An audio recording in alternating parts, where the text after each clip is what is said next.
En Iquique. La víctima estuvo 1 año y medio aproximadamente sometido a maltratos, durmiendo en el patio y a quien le daban además sobras de comida. Vamos con Josefina Ecolt, que nos tiene más detalles de este terrible caso. ¿Qué tal?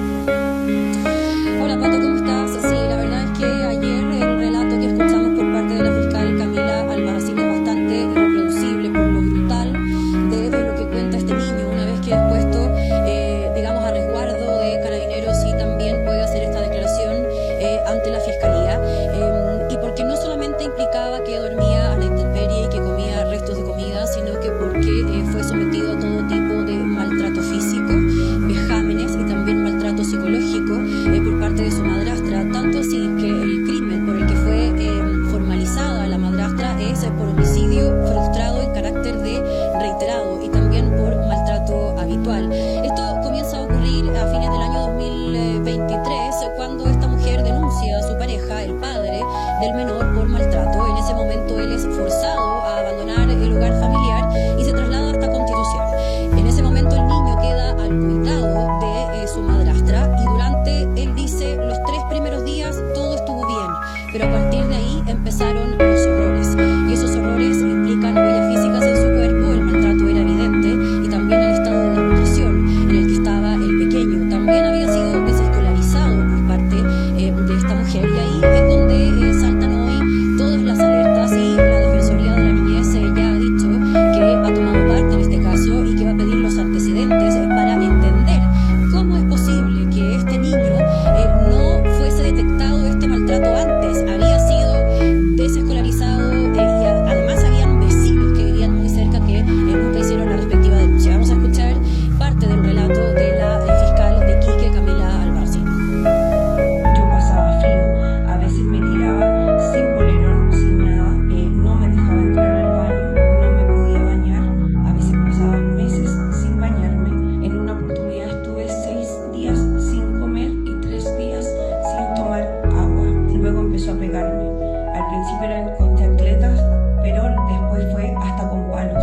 Me decía que soy tonto, que soy un inútil, que me odiaba, que nadie me quería, que no tenía mamá.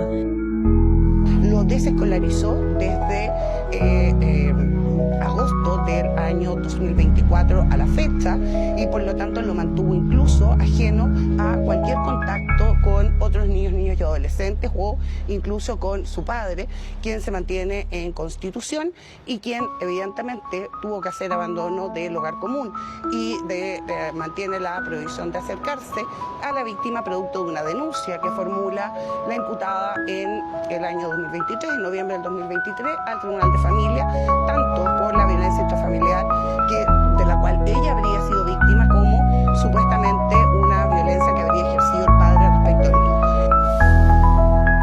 Bueno, una vulneración de derechos del niño terrible, completamente inhumano, algo que uno no logra entender. No es el primer caso tampoco el que hemos conocido en pocos días, Josefina. Hace algunos días además estaba más el caso de una niña de solo 8 años en circunstancias similares en Rengo. Ahora, ¿qué es lo que ocurre con este pequeño?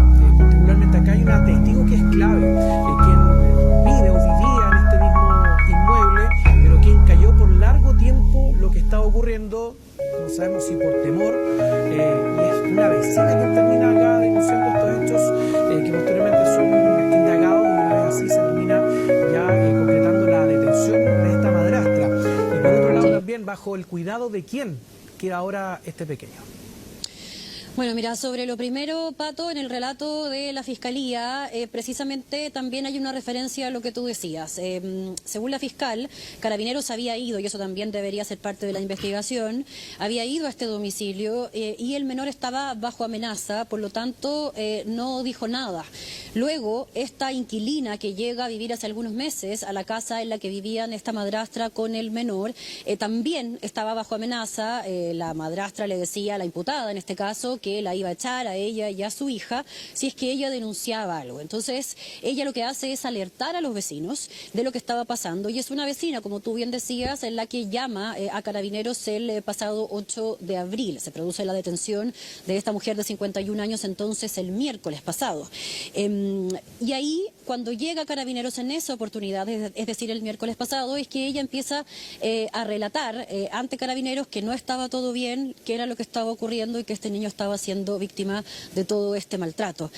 Y aquí uno también se pregunta, porque ayer escuchábamos también la versión de los vecinos que dicen que no habían escuchado nada y que es una vez que son alertados por el llanto de un niño, es que empiezan a tomar distintos tipos de registro y hacen en definitiva este llamado. Pero ¿cómo es posible que durante un año nadie se haya dado cuenta de lo que estaba pasando? Ni la escuela en la que estaba el menor haya dado parte de que él había dejado de asistir a clases en forma regular, o los vecinos que empiezan a escuchar estos gritos no hayan llamado de inmediato también, y por supuesto el Tribunal de Familia, que había dejado en manos de esta madrastra el cuidado del menor, como nunca fue a chequear que ese cuidado personal, después de que ya había sido supuestamente vulnerado antes en sus derechos, este niño no estaba, digamos, siendo bien cuidado. Vamos a escuchar parte de lo que dijeron las vecinos.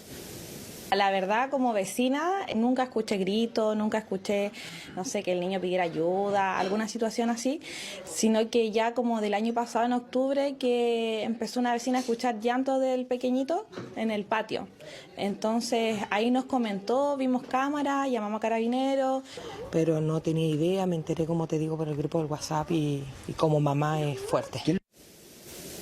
Sobre lo segundo que tú me preguntabas, Pato, antes de escuchar estas declaraciones, ¿en manos de quién queda en definitiva el cuidado personal de este menor? Lo que había trascendido era que había quedado el cuidado de esta inquilina que compartía la vivienda y quien en definitiva entrega los antecedentes a Carabineros. Hoy también ha trascendido por parte de la Defensoría de la Niñez que estaría al cuidado de una familia cercana. Pero nuevamente este pequeño, que ya ha sido vulnerado durante más de un año, está al cuidado de personas que no tienen un vínculo familiar con eso. Entonces ahí también, eso por supuesto que las responsabilidades y en definitiva cómo se va a reparar a este menor es por supuesto parte de lo que vamos a estar muy atentos. Y como tú bien decías, esto queda al descubierto muy pocos días después de que se conociera también un caso horrible en Rengo, en que una menor había sido tratada primero y luego esclavizada por parte de una familia en un campamento. Y al respecto, las autoridades han sido muy enfáticas en decir que aquí somos los adultos quienes tenemos que estar al tanto de situaciones como esta, porque muchas veces los niños no son conscientes, no tienen la maduración suficiente para ser conscientes de que están siendo víctimas de este tipo de malos tratos y de delitos, en definitiva, que atentan contra su desarrollo. Muchas veces también están bajo amenaza, por supuesto. Vamos a escuchar parte de lo que declaraba, ¿no?, la psicóloga experta, criminóloga de la PDI, al respecto del caso de esta niña de tan solo 8 años, que queda al descubierto también la semana pasada en Rengo. Principalmente porque en Chile la experiencia que tiene al menos el instituto es de haber trabajado en evaluaciones asociadas a trata de crimen organizado, ¿ya? Este caso en particular pareciera ser que reúne las condiciones para insertarse dentro de la trata individual, es decir, otro tipo de fines, otro tipo de modus operandi también. La mayoría de las víctimas no se percibe como tal, porque probablemente no dispone de la capacidad cognitiva, ¿cierto?, ni madurativa para poder comprender dentro de qué contexto delictual está inserta. Hay una distinción entre explotación y esclavitud, aunque ambos igual son explotación. La esclavitud tiene que ver con extensas horas de jornada, con trabajo incesante, con una coacción que ejerce una persona sobre otra. Al menos 9 millones de niños en el mundo son sometidos a esclavitud. Hay un efecto inmediato en su desarrollo físico, su desarrollo espiritual, su desarrollo psicológico y su desarrollo moral. Claro, una cifra sin duda preocupante, ¿no? Más de 9 millones de niños son sometidos a esclavitud y malos tratos alrededor del mundo. Y lo que decía también la PDI ahí es súper relevante. El caso de esta menor de 8 años también sienta un precedente en cómo vamos a empezar a mirar estos casos, porque la policía está acostumbrada a tratar con casos de trata masiva y con fines de explotación de, en general, adultos. No la trata de personas de uno a uno, en que familiares venden a menores o esclavizan a menores menores y son sometidos a este tipo de vejámenes de los que muchas veces ellos mismos no son conscientes, Pato. Claro, y acá es interesante además la figura legal que ha perseguido el Ministerio Público en contra de esta mujer que tiene relación con un homicidio frustrado reiterado. Vamos a ver ahí cómo avanza también esa investigación posterior.